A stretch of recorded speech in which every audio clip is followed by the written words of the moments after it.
Kalvari Kangki nung alangzük, Kangki taochi nung süngzüker,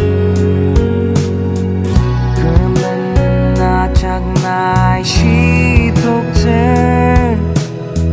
süngmangtsü Kümzüksang Yisu, meim, taochi, Halleluya, koda, senti, asoshi, meim, taochi, Halleluya, koda, senti, asoshi.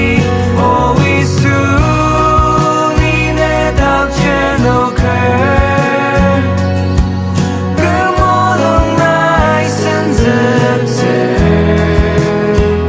Oh, Yisu, ni ne dak jenoker, mulung nai süngzüktsür. Oh, Yisu.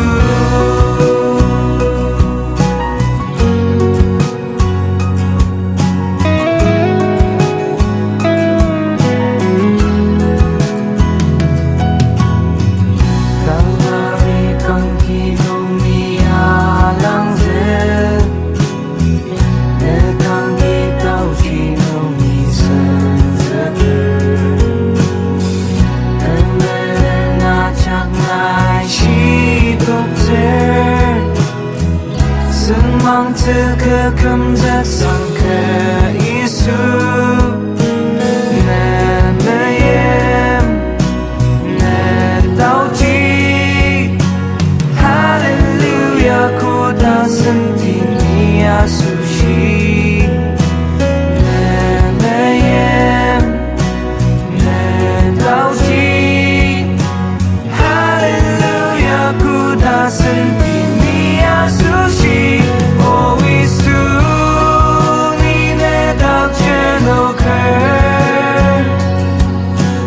mulung nai süngzüktür.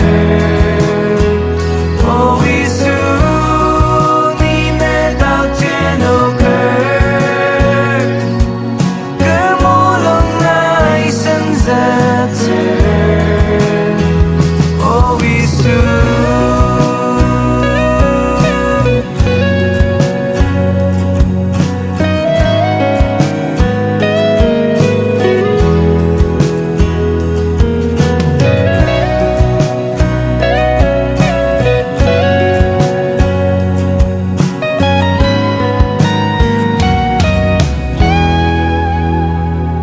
Oh, Yisu, ni ne dak jenoker,